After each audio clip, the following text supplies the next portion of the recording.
Ain't nothing peculiar about the way that I was raised up, and my arm is on the way. Hey everybody. I went to go record this once and then realized that I didn't have the mic on.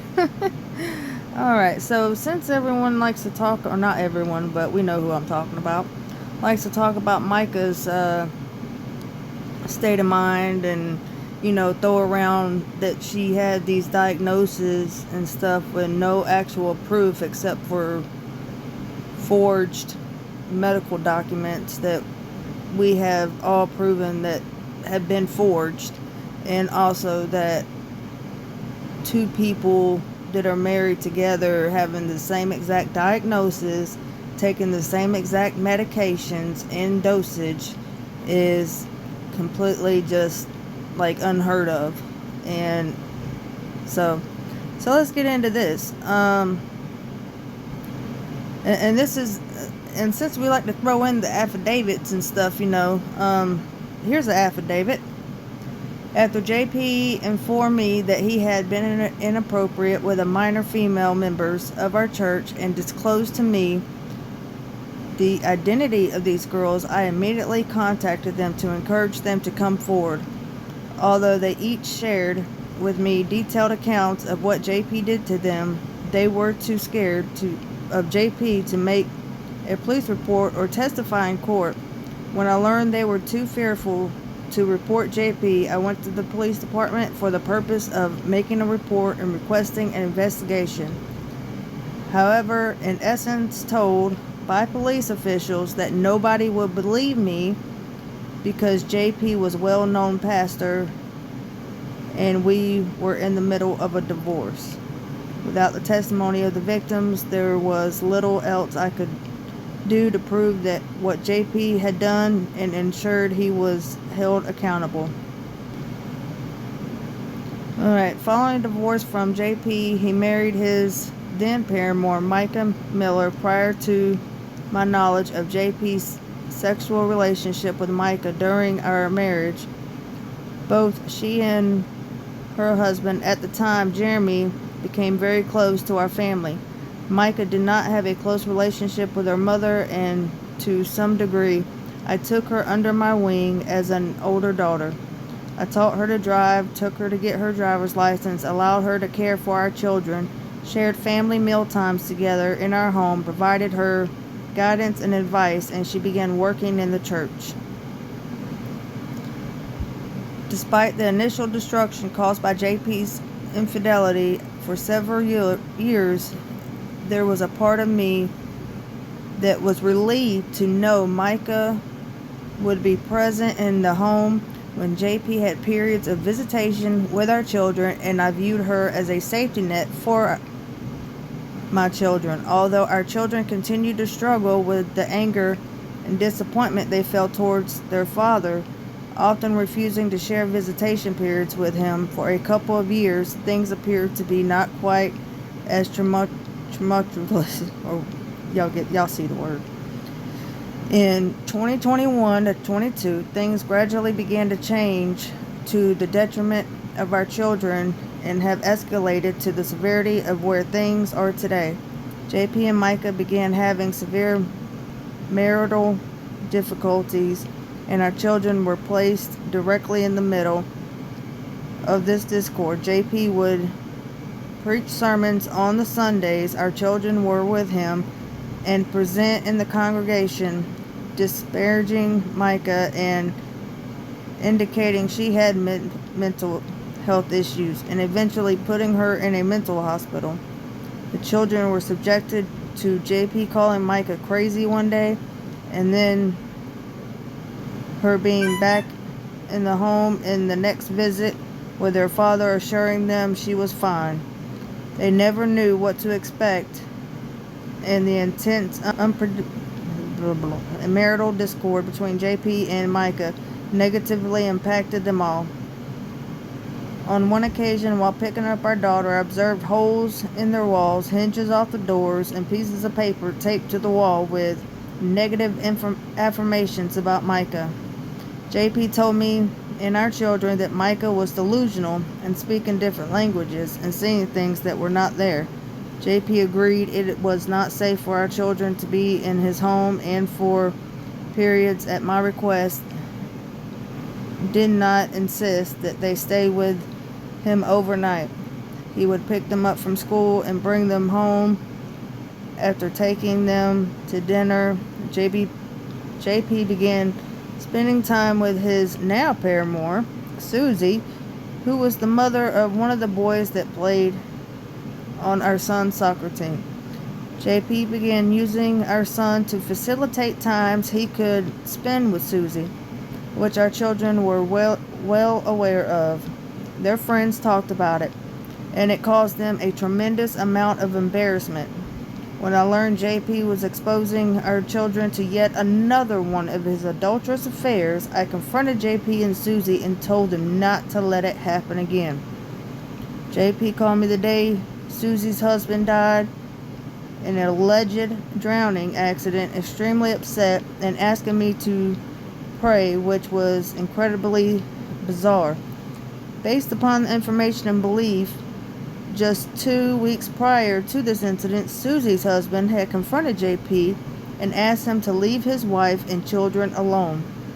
It is chilling to know that the spouses of both Susie and JP are now dead from tragic events.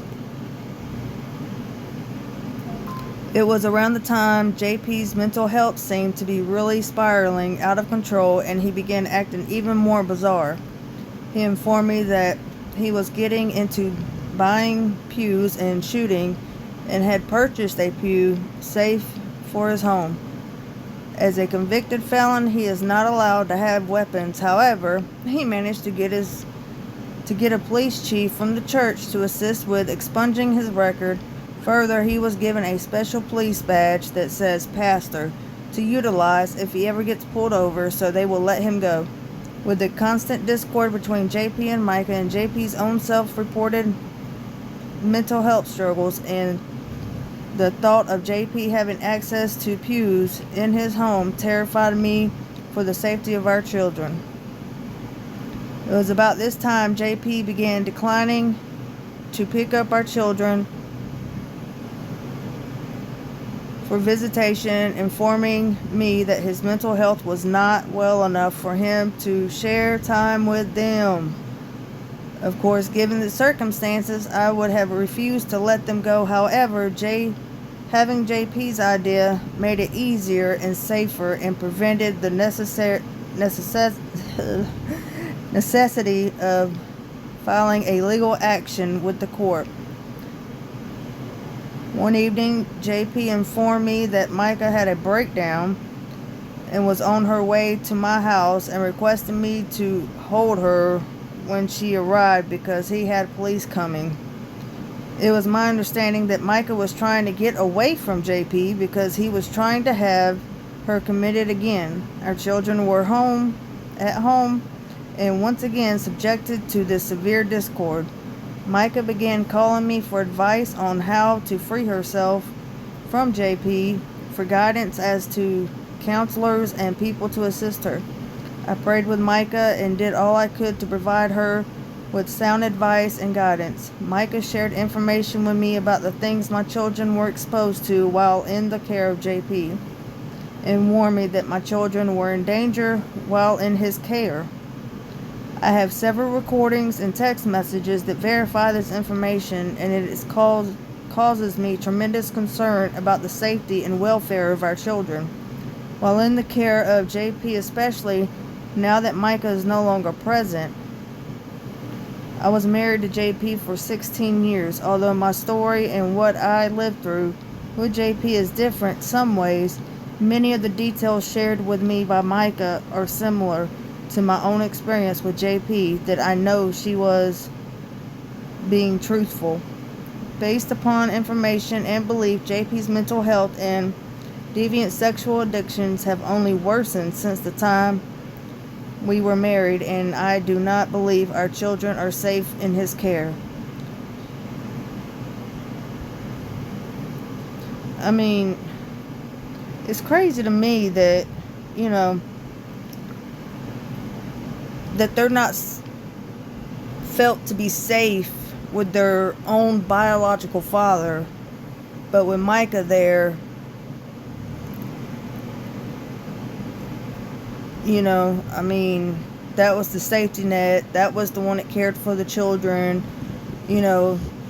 And even Allison says that, you know, that she was glad that Mica was there because she knew her kids would be protected.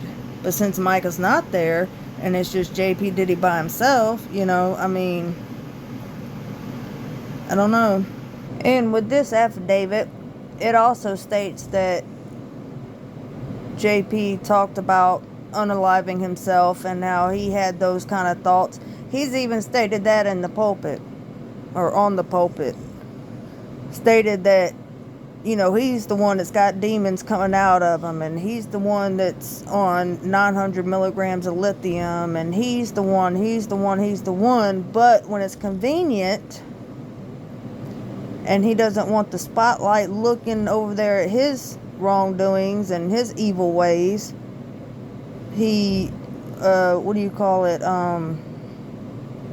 he deflects everything that's actually him, and he deflects that onto Mica because Mica cannot speak for herself now. So with Mica, JP was allowed to see his kids, be around his children, have visitation. With Mica, the church grew. People loved her. She did multiple jobs in the church. She was over the youth group. She was over so many things at the church, and people just absolutely loved her and trusted her with their children. Without Mica, JP has spiraled, has lost his church, lost his children, and has been exposed.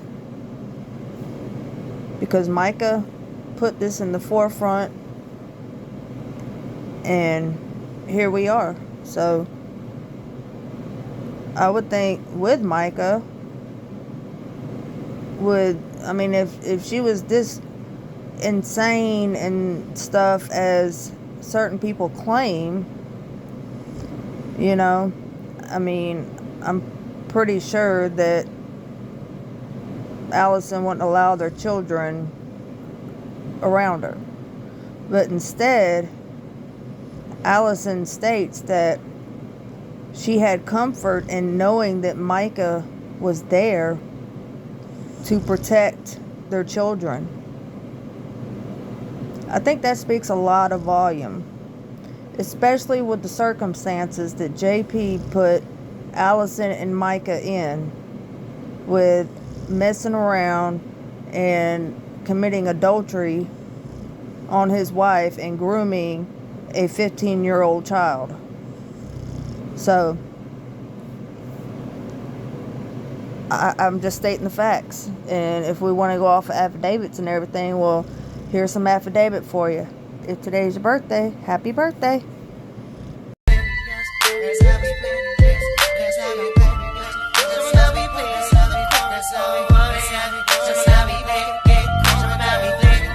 Thank you for watching. Please like, subscribe, and comment. Let me know your thoughts. And if today's your birthday, happy birthday.